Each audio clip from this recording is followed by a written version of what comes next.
Wang Yu sat in the conference room, his hands clasping a copy of Sakura Communications, awaiting his job assignment from the workplace. He found himself once more at the crossroads of fate, but this time he chose not to flee from his hometown or his parents, opting instead for the stability of a state-owned enterprise. No thoughts of leisurely retirement or indolence, he intended to climb the ranks, demonstrating through action that meritocracy could exist, and that by showing initiative and skill, one could reap rewards, including occasional unexpected bonuses alongside the usual accolades. Bang! Bang! The clattering of pots and pans echoed through the air, prompting Wang Yu to furrow his brow in annoyance as he stubbornly kept his eyes shut, drawing the quilt over his head for refuge. Yet, the cacophony in the room only intensified, refusing to relent. Someone wielding a feather duster was sweeping the desk, while the creaking of the wardrobe being opened and shut cut through the morning stillness with a sharpness that grated on Wang Yu's nerves. Wang Yu finally threw off the quilt and shouted, "Mom, do you have to clean my room at 6 in the morning?" This declaration only fueled his mother's ire, and she retaliated with a stream of reproaches. "If I'm not cleaning now, then when am I supposed to clean? You lie around all day like a pig, and here I am, tidying up for you, and you still complain. Why don't you just clean it yourself?" After a round of angry retorts, she was still unsatisfied, and with a swift motion, she threw back Wang Yu's quilt and unleashed the feather duster upon him, flailing it haphazardly. Cough! Wang Yu choked on the dust from the duster and struggled to escape her assault. Frustrated, his mother delivered a couple of swats to his backside with the feather duster, and Wang Yu let out a yelp, jumping up from the bed in his trousers and rushing into the living room, exclaiming, "Wang Jinyao, aren't you going to take care of her? She's attacking your son." His father, Wang Jinyao, didn't even bother to set down the newspaper. "Am I supposed to hit my own son, too?" What a ruthless response, Wang Yu retorted.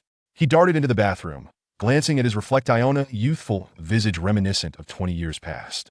He touched his face and chin 3 days without shaving, yet there was still no stubble to prick his fingers. After all this time, Wang Yu had finally accepted the reality of his rebirth. A quick stop in the restroom, the power of the high-pressure water reminded him just how good it felt to be young. But as Wang Yu re-emerged from the bathroom, his mother, Zhou Tianfen, began her tirade anew. "Wang Yu, are you a dog? Can't you aim properly when you use the toilet? He'll chop you up if you keep this up." Seated back at the table, Wang Yu shivered at her words. Then he turned to see Zhou Tianfen's annoyed expression. In the past, this annoyed him. Now, as he beheld his mother's still youthful face, he felt a swell of satisfaction and happiness. On the wall opposite hung an electronic calendar, its display reading April 2004. The house possessed an outdated decor, with a partition separating the living and dining areas.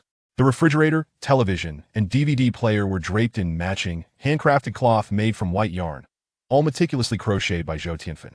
It seemed that people of their generation took pleasure in dressing their furniture. In his younger years, Wang Yu didn't understand. Now he realized it was an act of care towards possessions and, by extension, toward people.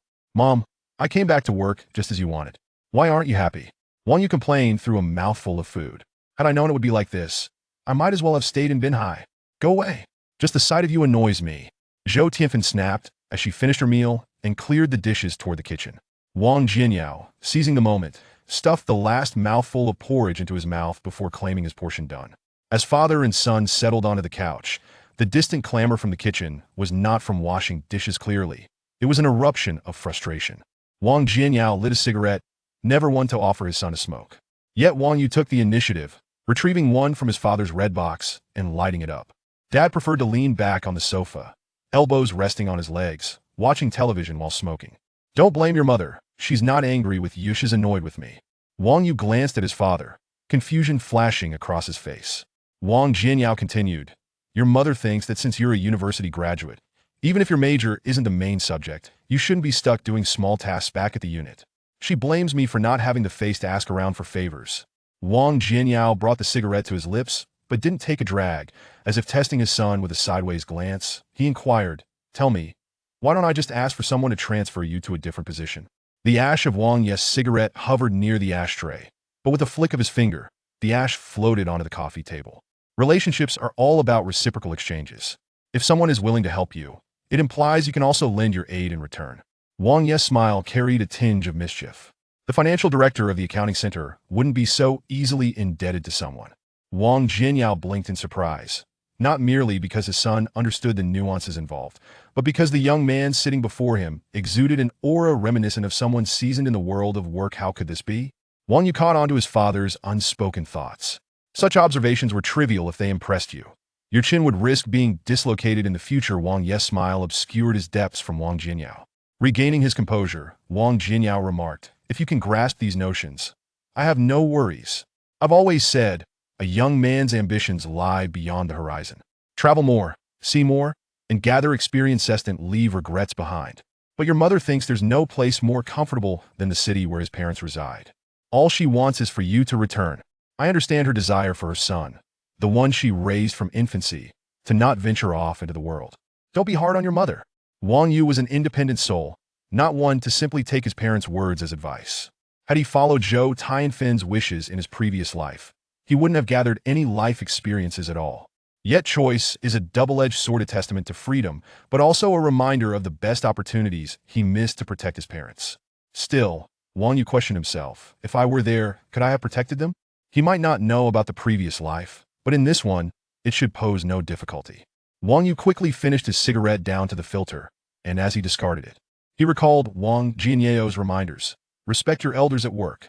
The dispatcher carries significant responsibility. Maintain good relations with everyone. Don't hesitate to ask if you don't understand something. Seeing his son smoke so hurriedly raised his father's eyebrows. Why are you smoking so fervently? Wang Yu turned and looked at him earnestly. Dad, cut back on the smoking. It's not good for your health. Just then, Zhou Tianfin emerged from the kitchen, absolutely fuming. Wang Jianyao, is this intentional? I just cleaned the coffee table, and now you've left ashes all over it. Wang Jianyao's expression faltered, mouth agape, as he stared at his son. Just when he had thought his son was becoming responsible and caring, reality proved otherwise. You rascal! Wang Jianyao couldn't help but curse under his breath, but he still quietly grabbed the pot to clean up. Wang Yu couldn't help but grin at witnessing the exchange between his mother and father. Unbeknownst to him, Zhou Tianfin swiftly turned and slapped him. Laugh, will you? Do you have nails sticking out of your backside? A freshly arranged cushion, and you sat down leaving it all wrinkled. Get out! Wang Yu mumbled something under his breath, exchanging a gentle smile with his father, his eyes seemingly communicating, who can escape the fates granted to us? With a deep breath, he looked outside at the blue sky. Based on his father's confident demeanor and his mother's fiery temper, he concluded that both were in good health while he, after a lifetime of wandering, he returned a youthful spirit.